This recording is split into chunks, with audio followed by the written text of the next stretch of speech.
guys, myself Chaudhary Nandini. You are welcome back to my YouTube channel. Today we are going to discuss about double circulation of biology, chapter number 18. So let's start. Blood is circulated in definite pathway by blood vessels, arteries and veins. We all know that blood हमारी body में circulate करता है blood vessel से और फिर arteries और veins से. तो ये एक सर्कुलेशन होता है हमारे बॉडी में और कुछ इंटरनल स्ट्रक्चर्स है जैसे tunica intima. It possesses squamous tissue. Tunica media. It possesses simple muscles and elastic fibers. Tunica externa, outer layer of connective tissue is of a collagen fiber. So ये तीन layer है.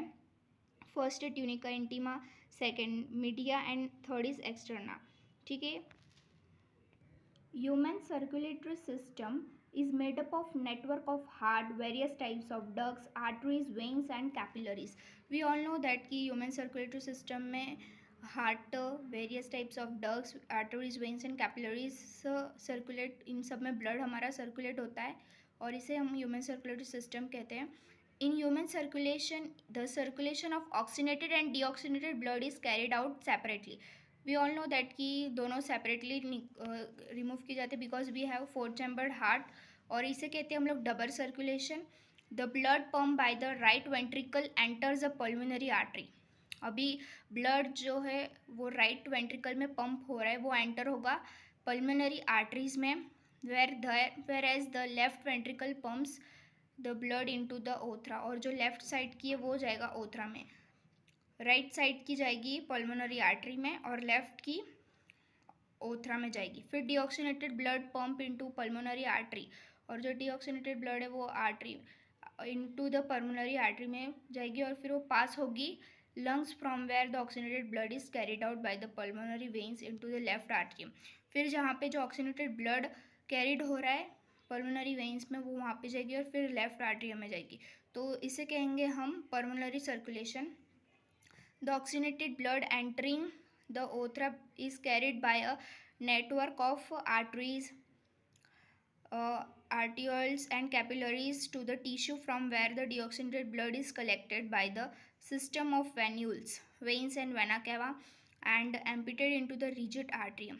तो कुछ oxygenated blood है वो carried कर रहा है हमारा आर्टरीज कैपिलरीज कहाँ से, जो हमारा ब्लड एंटर हो रहा है ओथरा में वहाँ से, और डीऑक्सीनेटेड ब्लड कैरिड हो रहा है मीन्स कलेक्ट किया जा रहा है वैन्यूल्स से, वेन्स से और वेना केवा से और फिर उससे राइट एट्रियम में हम उसको भेजते हैं आगे. तो इसे कहेंगे हम सिस्टमेटिक सर्कुलेशन. तो यहाँ पे दो सर्कुलेशन हो रहे हैं, एक पल्मोनरी सर्कुलेशन और सेकेंड है systematic circulation. The systematic circulation provide nutritions, O2 and other essential substances to the tissue and take CO2 and other harmful substances away from elimination. तो सिस्टमेटिक सर्कुलेशन के लिए हमें चाहिए न्यूट्रिशन, O2 चाहिए और कुछ असेंशियल सब्सटेंसेस चाहिए जो टिश्यू से मिलेंगे हमें, और CO2 वो टेक करेगा और कुछ हार्मफुल सब्सटेंसेस को वो एलिमिनेट कर देगा. A unique vascular connection exit between the digestive track and liver.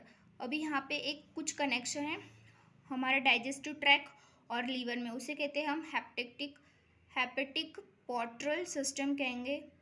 उसका वर्क क्या है कि वो वेन से कैरी करेगा blood from intestine to the liver before it is deliver to the systematic circulation. तो ये सर्कुलेशन सिस्टमेटिक सर्कुलेशन से पहले वो कैरिड करेगा स्मॉल इंटेस्टाइन से, हेपेटिक पोर्टल वेन कैरी करेगा स्मॉल इंटेस्टाइन से, फिर उसको डिलीवर करेगा सिस्टमेटिक सर्कुलेशन में. A special coronary system of a blood vessel is present in our body excessively for the circulation of the blood to and from cardiac musculature. यहाँ पे एक coronary system भी दी गई है जिसमें ब्लड वेसल प्रेजेंट हो गए circulation of blood to and from cardiac musculature. और ये एक डायग्राम है यहाँ पे.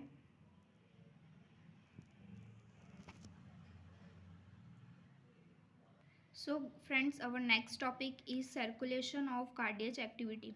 तो हमारी जो सर्कुलेशन है कार्डियक एक्टिविटी में वो कैसे डन होता है वो देखते. The regulation of cardiac activity is under the control of nerves control and endocrine control. तो गाइस जो हमारा रेगुलेशन हो रहा है हमारे हार्ट के अंदर, कार्डियक साइकिल के अंदर, तो वो किसके अंडर में होता है? एक नर्व्स के और एंडोक्राइन के अंडर में होता है। तो normal activities of the heart are regulated intrinsically, that is auto regulated in specialise muscles nodal tissue. तो नॉर्मल एक्टिविटीज़ जो हार्ट करता है जो है ऑटो रेगुलेशन है। फिर nodal tissue possesses qualities of both. So nodal है मस्कुलर मसल्स का भी और नर्व्स का भी, वो दोनों क्वालिटीज़ को पजेस करता है। और so heart is called a myogenic हम बोल सकते हैं हार्ट को। A special neutral centre is medulla, ये हमारे ब्रेन में होता है गाइस सेंटर, जहाँ से हमें मैसेजेस पास होते हैं। Can moderate the cardiac function through the autonomic nervous system. तो न्यूरल का हमारा सेंटर है मेडुला, जिससे कि मॉडरेट होता है हमारा कार्डियक फंक्शन, और वो ऑटोनॉमिक नर्व सिस्टम कहते हैं हम इसे। Neural signals through the sympathetic nerves can increasing the rate of heart beats. तो अगर न्यूरल सिग्नल हमारा अगर बढ़ रहा है तो जिससे हमारा हार्ट बीट्स भी बढ़ेगा। The strength of ventricular contraction and thereby the cardiac output. On the other hand parasympathetic neural system decrease the rate of heart. और देखो न्यूरल सिग्नल जो है हमारा हार्ट बीट्स बढ़ाएगा, और पैरासिम्पैथिक न्यूरल सिग्नल से जो डिक्रीज करेगा, और वो speed of conduction, potential action and thereby the cardiac output. और इससे जो हमारा हार्ट बीट्स है वो डिक्रीज होता जाएगा। Adrenal medullary hormones can also increasing the cardiac output. और अगर इंक्रीजिंग होगा तो हमारा जो एडर्नल मेडुलरी हार्मोन्स है वो भी इंक्रीजिंग होगा अगर हमारा हार्ट बीट्स इंक्रीज होगा तो। फिर हमारा नेक्स्ट टॉपिक है कुछ डिसऑर्डर्स है। तो फर्स्ट है हमारा hypertension. Hypertension is the term of for a blood pressure that is higher than normal 120 to 180। तो हाइपरटेंशन एक ब्लड प्रेशर की जो एक डिसीज़ होती है वो हमें हार्ट से होती है, क्योंकि अगर हमारा ब्लड प्रेशर अगर बढ़ जाता है तो हमें हाइपरटेंशन की डिसीज़ हो जाती है। In this measurement 120 mmHg is a systolic and 80 mmG हाइजिक इज़ अ डायस्टोलिक होता है। If repeated checks of blood pressure of an individual is 140, 90 और higher it show a hypertension. अगर ये बढ़ जाता है, अगर 140, 90 से अगर बढ़ जाता है ये, तो हम हाइपरटेंशन की हमें डिसीज़ हो सकती है। High blood pressure leads to heart disease and also affects the vital organs like brain and kidney. तो इससे हमें सिर्फ हार्ट को इफेक्ट नहीं होता, इससे हमें ब्रेन और एज वेल एज किडनी को भी इसका इम्पैक्ट होता है। कोरोनरी आर्टरी डिसीज ये सेकेंड है। Coronary artery disease often referred as अ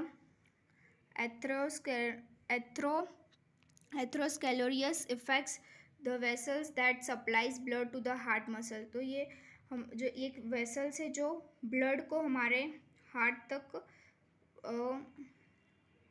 तक सप्लाई करती है। ये कुछ यहाँ पे मोर इन्फॉर्मेशन दी गई है। फिर एग्निया pectoris when no enough oxygen is reaching the heart muscle acute chest pain appears. तो अगर हमारे हार्ट को नेसेसरी क्वांटिटी में अगर हमको ऑक्सीजन नहीं मिल रहा है तो इससे एग्निया पेट्रोइस की एक डिसीज़ है वो हो सकती है।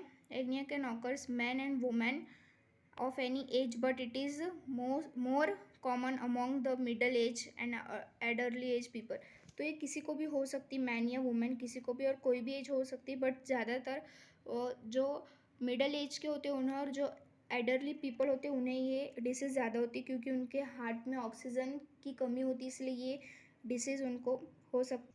So next is heart failure. Heart failure means the state of heart when it is not pump blood effectively in order to meet the needs of heart। तो हार्ट फेलियर यानी कि हमारा जो हार्ट वो अच्छे से वर्क नहीं कर रहा है, हमारे हार्ट में पंप सिस्टम जो हो रही है वो अच्छे से नहीं हो रही, तो हमें हार्ट फेलियर मीन्स हमारा हार्ट कोई काम का नहीं होता है।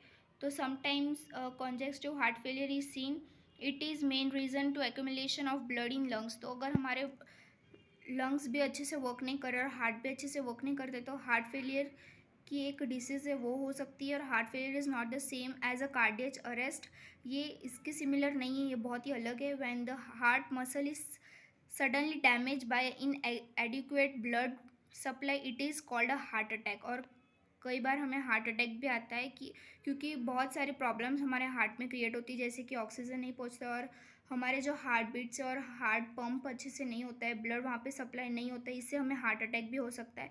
तो गाइस इसी के साथ हमारा इस चैप्टर ओवर होता है, ख़त्म होता है। अगर आपको इसकी एक्सरसाइज चाहिए तो मुझे प्लीज़ कमेंट बॉक्स में बताइए, मैं इसकी एक्सरसाइज भी बनाऊंगी।